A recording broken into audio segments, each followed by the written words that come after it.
Esty here with another project day. Today we are going to do ball joint, tie rod end, and wheel bearing on my project 2002 TDI Jetta. It's a Mark IV Jetta. The wheel bearing, so here's your hub and the spindle here, and the wheel bearing is pressed in here. There's actually two sides to it. Your shock sits down in this piece, and your brake caliper hangs on here, and of course the wheel bolts onto this piece here. And you really need a press to put these bearings in and out. So what the average guy does, and what I do, is I take the hub off, and unfortunately it makes it a 2-day process, but I take the hub off, take it down to the local auto guy. It could be like a Pep Boys, or it could be I use RPM Automotive here locally, and they'll press in the new bearing for you. The bearings come, there's really two kinds of bearings that you can get. There's the Chinese or Taiwanese bearing, and then there's the German bearing. And so it's worth it to buy the extra 20 bucks for the higher grade bearings. So really, I'm not going to show you how to press in the new bearing and press it out. I don't have a press. Average guy doesn't. If you do have a press, then you probably know how to use it. Then special tools we're going to need today, because it's a VW, you got to have this guy for getting the shock out. Man, I'm not focusing here. Basically, this is a little oblong shock tool. They're between 7 and 12 bucks. I believe this is the one from Metal Nerd. I really wish I could get this to focus for you. You really can't do the shocks without this little tool, so I highly recommend just going ahead and buying one. And then, because we're going to pull off the ball joint and the tie rod end, we might need this tie rod end puller. If you don't own one of these, they're not expensive. I think they're about 15 bucks at like Napa. We'll see if we need it. Sometimes they pop out without having to use the puller, but I've got it out here just in case. Axle nut that goes on the end is a 30 millimeter. So there's my 30 millimeter, and I have checked them. I know that I have the standard 6-point. The one that comes on the car is a 12-point, so you may need a 30 millimeter 12-point. And I'll show you what I'm talking about when I get there. But that's the big socket of that axle nut.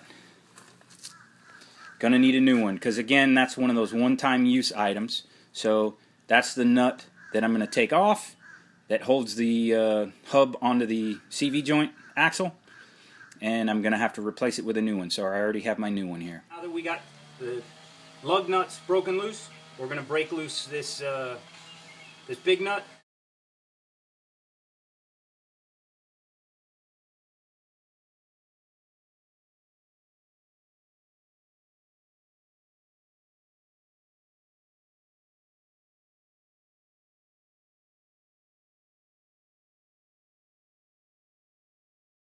There's that troublesome nut. Okay, so here we're going in for a close-up, try to show you some of the bolts I'll be talking about. It's difficult to film them up underneath the car, but here you can see I've got the jack underneath the A-arm, putting just a little bit of tension on it. So now I can take this bolt out, and that's the end link to the sway bar, and then I can swing that up out of the way. Then the next thing I'm going to do is take the brake caliper off. So this here is the brake caliper, and there's two bolts, one here and one on the bottom down here, and they're an Allen. You just back those out, and then this whole brake caliper will slide up off. Let me see if I can get a look. Oh, there's a cap. I don't know if you can see that plastic cap. So I take that plastic cap off. There we go. And inside there is an Allen head. Okay, 16 millimeter on my ratchet, taking that end link bolt out.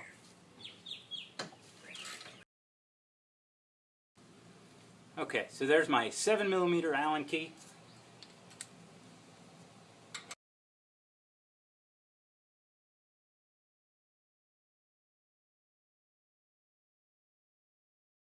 Okay, now we're ready to take off that caliper, and I gotta have something to set it on so I don't stretch the brake line.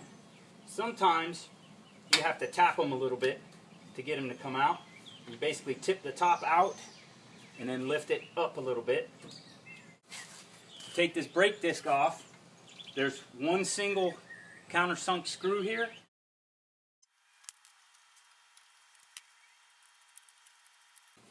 Alright, dust cover's out of the way. So is the tie rod end for the steering arm here. And what we're going to do is break this nut loose, and we're going to thread this off a little bit later on. So I'm going to leave it pretty close to where it was and thread the new one on that same amount so my alignment isn't too far out. This is why I'm replacing the tie rod ends. You can see that boot is ripped, so the bearing that's in there will get all full of gunk. This nut off here, and then thread this off of that rod.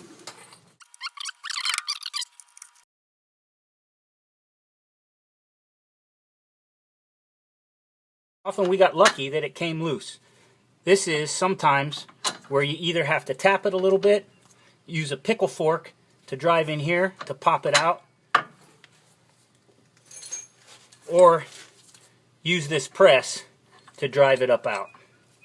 I'm going to hold the axle with a 13 on the flats back here, and then put a 19 here, and because we already loosened it, it should be fairly simple.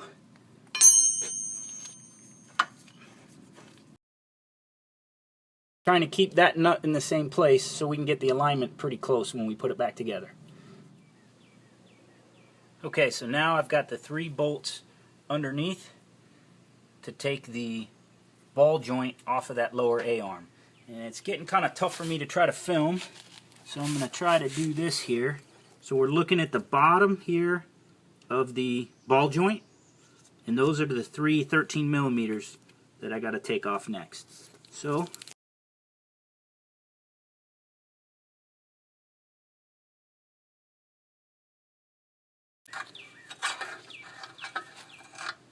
and that's the nut holder that was on top. Okay, before we get this hub busted loose and ready to come out, we need to take the brake, the ABS brake warning here. This is the ABS sensor, and there's just a little electrical clip here. Sometimes you got to pop that grommet out first. And sometimes you can't get them by hand.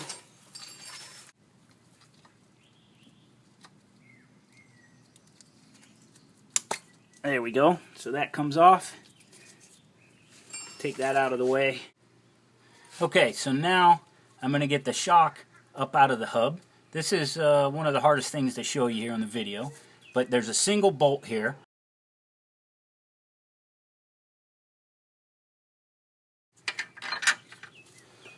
So there's the bolt.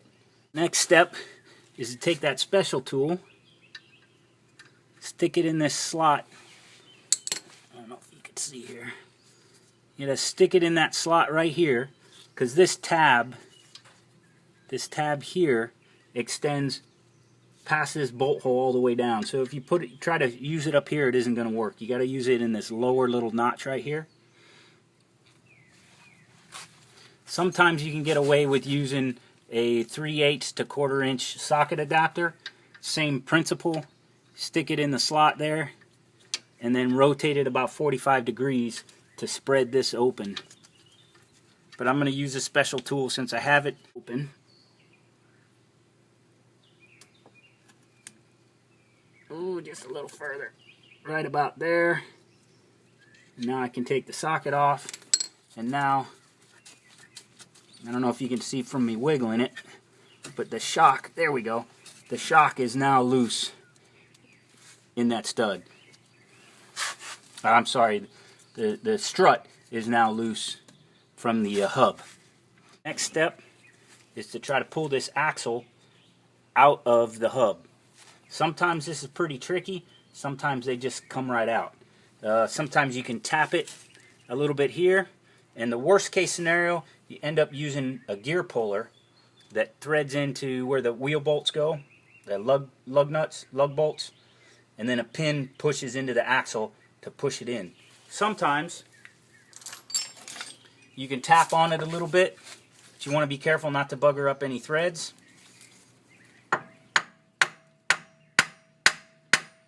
No, I don't want to tap on it any harder. Sometimes you can use a pry bar, something like this, and pry it up out of here.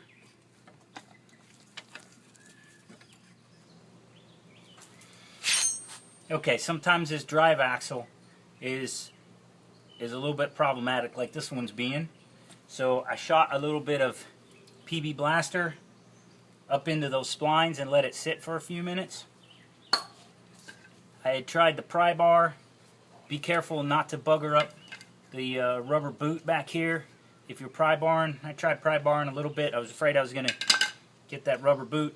So I took an old extension, being careful not to bugger up the threads where that nut has to go. You could even put that old nut on just a little bit if you need to. And then I just banged on it a little bit. And I can feel it coming loose. It's going in. Okay, so the axle is loose. Now the tricky part of sliding out the ball joint out of that A-arm, sliding the axle out of the hub, and sliding the hub down off that shock all at the same time. And that's a little tricky.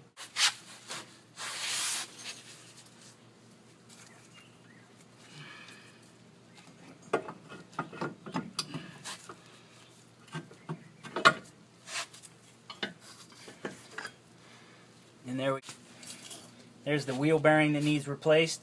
Now's a good view of that special tool wedged in there. I'm going to go ahead and take that out and put it up before I forget. The ball joint is much like the end of the tie rod end.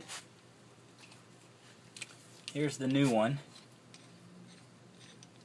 That's just a plastic cover to protect the boot while it's in shipping. Again, if that boot is eaten up, that's a good time to replace the ball joints. But if you look, you might have to take a pick and clean that out a little bit to make sure it fits all the way down in there so you don't strip it.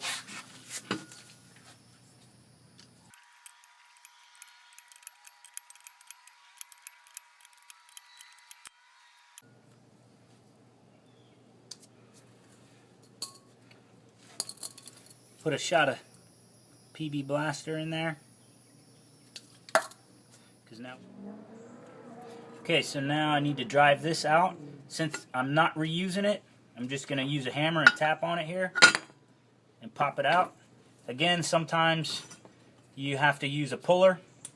If you bang on it, let me rephrase that. Only bang on it if you're not going to reuse this. Another technique is to put a pickle fork. That's the most common, but the pickle fork will eat up that rubber boot. So don't do it on one that you're going to reuse. So now, just so it doesn't get goobered up while the guy is trying to press in the new bearing, not a bad idea to take our ABS sensor out. It's just a single Allen. It's a 5mm Allen. And then you just pull this guy, wiggling it. Be careful not to break this. We're going to slide that out of the hole it's in. You can pry just a little bit just to get him started wiggling. And then don't forget to put it back in. So I'm going to run this down, get a new bearing pressed in. We'll take off this lower A-arm, and then we'll put it all back together. Okay, now we're ready to take off this lower A-arm. 2 bolts that hold it. There's one here with a nut on the top, so you got to hold the nut from the top while you get the bolt head and drop that bolt out. This one's a little bit tricky. The best way to get the head here is to bring a wrench in from the back side. Then you can use your socket on the head of the bolt.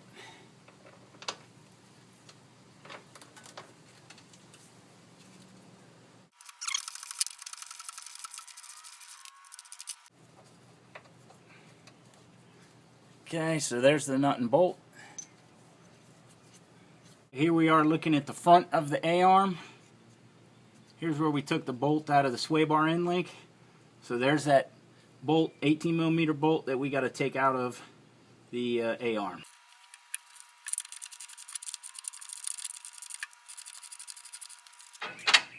And there's your bolt. So we'll set that aside. Mount might take a little bit. This joint, that bushing there actually has to go forward and out. It won't come straight out because there's a little bump on those two pieces. So usually you can kind of wiggle that front out, and if you have to,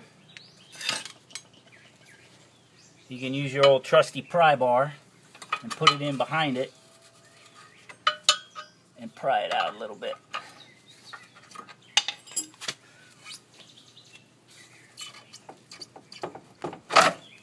Okay, so there the front came out. So now we're going to push this in and bring it out forward, like so. And there's your old A-arm. See, that bushing's pretty eaten up, which is why I wanted to replace those bushings. So here's our new A-arm. And what I'm going to do is put a little bit of the Sil Glide lubricant on each of these faces. On here and here, and then both sides up top. And then we'll push it into place. Maybe I'll take a rag and wipe those out a little bit quick first.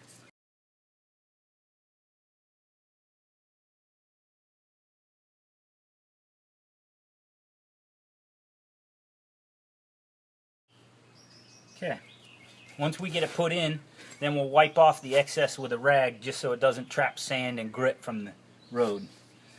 Just like putting it in, or I'm sorry, like taking it out, you gotta stick it in a little bit forward and then pull it back out.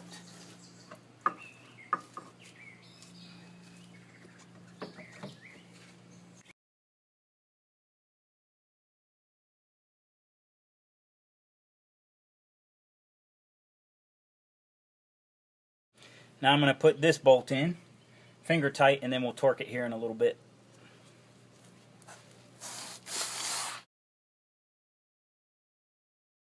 So now I'm going to torque the back one down. The torque spec from the manual is 52 foot-pounds plus a quarter turn because these are stretch bolts.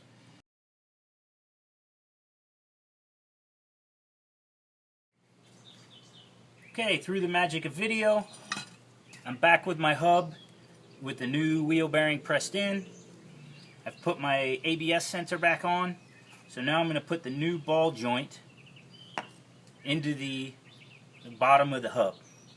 And I like to put just a dab of anti-seize on that surface here in the hole because they tend to rust into place and get really hard to remove. I don't want to get any on the threads because I don't want anti-seize on the thread and that bolt wandering off. So I'm going to be very careful.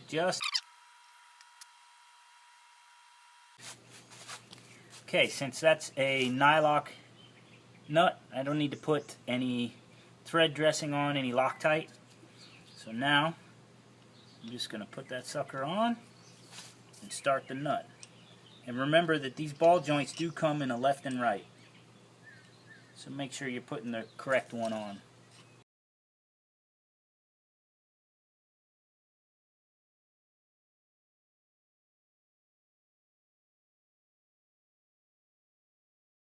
I'm going to put just a hair of anti-seize on these splines, not on the threads. Don't want them on the threads. You could just use a little bit of grease, but just a little something to keep that from rusting into the splines on the inside of your hub. And now we have that reverse process of feeding the axle back through the hub while trying to fit the shock into the top of the hub and trying to fit this flange with these three holes into that slot on the A-arm. Trying to do that all at once can be a little bit tricky. You just got to kind of work a little bit here, a little bit there, and check each of those three as you're going. Oh, almost forgot. Before we even start that, we got to put that special tool back in this bottom slot here.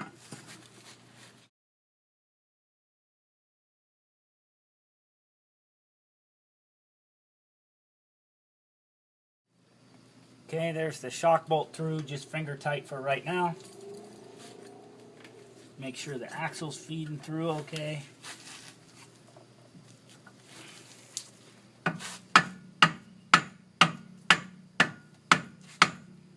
Sometimes you have to turn it a little bit, make sure your splines are lining up.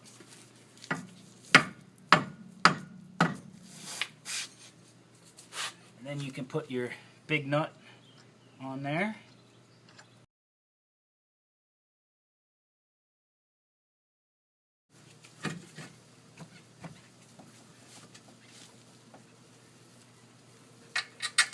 Got one lined up. Put the nut on, just hold it in place. And since those are aircraft nuts, nylock nuts with the nylon insert in them, we don't need to put any Loctite on the threads of these bolts. Remember that the stock ones are one-time use.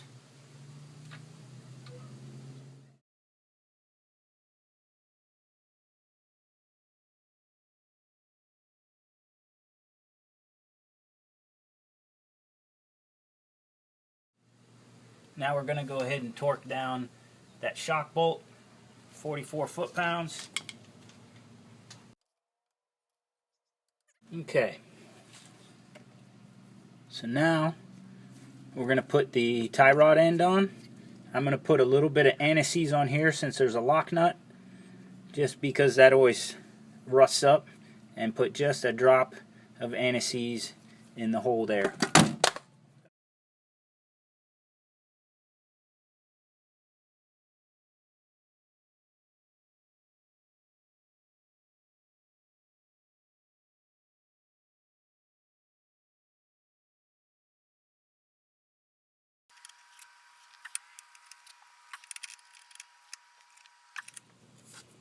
Now we can go ahead and hook up our ABS sensor. You just slide that sucker on there until it clicks into place.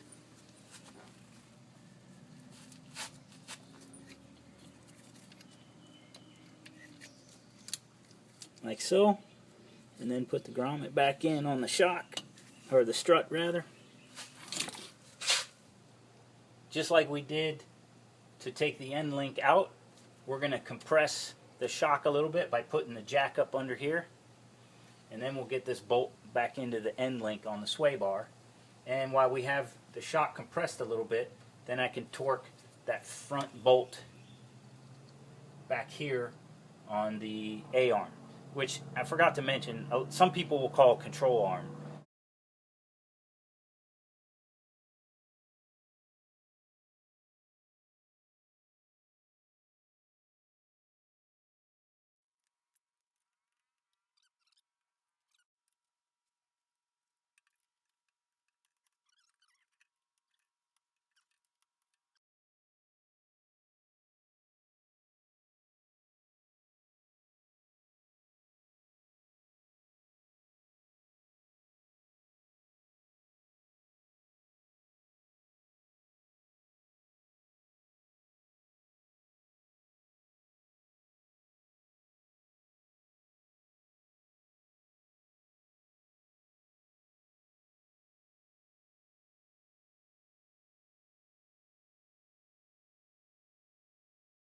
Okay, so we'll get this wheel back on.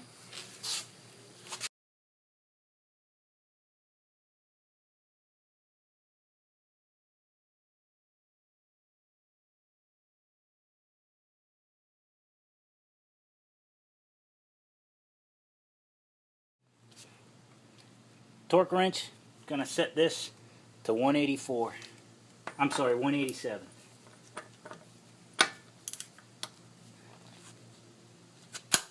There it is. And according to the manual, now you spin the tire 180 degrees, so you got to roll the car forward a little bit and then retorque it. If you don't have the torque wrench that goes to 187 foot-pounds, I would just get it as tight as you can. If you can get 150 on there, you'll be fine to get down to the place that does your alignment. Just drive straight there, ask them to do the alignment, and then retorque those axle nuts for you.